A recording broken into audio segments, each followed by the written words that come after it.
کوئی بھی خاندان میں پیدا ہوئے ہوں گے، آپ کو ماننا چاہیے قرآن مجید اور ماننا چاہیے آخری پیغمبر محمد صلی اللہ علیہ وسلم. آپ ask one more question. جی ہاں بہن. مطلب اسلامزم میں ری بورن ہونا یعنی دوسرا جنم تو ہے نہیں، رائٹ؟ تو پھر ہاں قیامت کے وقت اللہ سب کو پھر سے مطلب یہ کریں گے، تو وہ مجھے کنسیپٹ سمجھ میں نہیں آیا. بہن نے پوچھا کہ اسلام میں ری بورن ری برتھ تو نہیں ہوتا ہے، پھر سے آپ دنیا میں پیدا نہیں ہوتے، لیکن آخرت میں پھر سے اٹھایا جب اس کا کانسیپٹ نہیں سمجھے. آپ اگر پڑھیں گے یہ جو کانسیپٹ ہے ہندو دھرم میں جو ری برتھ کا، یہ کانسیپٹ کچھ کتابوں میں ہے، لیکن اونچی کتاب اگر آپ پڑھیں گے Veda, the cycle of birth and rebirth is called samskara. Sanskrit میں اسے کہتے سمسکارا. یہ ہندو ودوانوں نے پنڈتوں نے اس کا ذکر کیا، لیکن اس کا ذکر وید میں کہیں نہیں آتا ہے. وید میں کہا گیا ہے پنرجنم. پنرجنم سنا آپ نے؟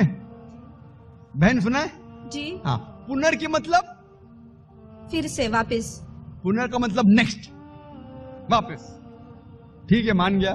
پنر مطلب نیکسٹ، اگلا، واپس. جنم مطلب لائف، جنم مطلب زندگی، پھر سے زندگی، واپس زندگی. اس سے اسلام کو کوئی حرج نہیں. اسلام بھی اس میں مانتا ہے. اسلام میں بھی اللہ تعالیٰ فرماتے سورہ بقرہ میں کہ اللہ تعالیٰ نے آپ کو زندگی دی، پھر موت دی، پھر سے زندگی دی.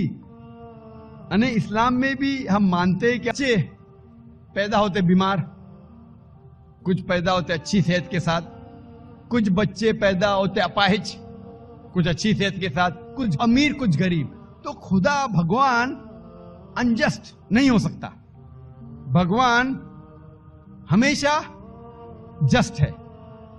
ان کو یہ نہیں سمجھ میں آتا تھا بچہ کیسا اپاہج پیدا ہوا، بچہ غریب کیسا پیدا ہوا. تو ان نے اپنی سوچ سے سوچنے لگے کہ بھگوان تو غلطی نہیں کر سکتا، اسی لیے یہ بچے نے پہلے جنم میں غلطی کیا ہے گا اس لیے ابھی اپاہج پیدا ہوا، پہلے جنم میں کچھ غلطی کیا اس لیے غریب پیدا ہوا، پہلے جنم میں اچھا کیا تو امیر پیدا ہوا. یہ ان کی سوچ ہے، یہ آپ کے وید میں نہیں لکھا ہے. اسلام میں قرآن مجید میں اللہ تعالیٰ فرماتے کہ بچے آپ کے لیے امتحان ہیں. تو بچے جب اپاہج پیدا ہوتے ہیں تو یہ نہیں کہ وہ جنت میں نہیں جا سکتے. ہر بچہ معصوم ہے. بچے والدین کے لیے فتنہ ہے، امتحان ہے.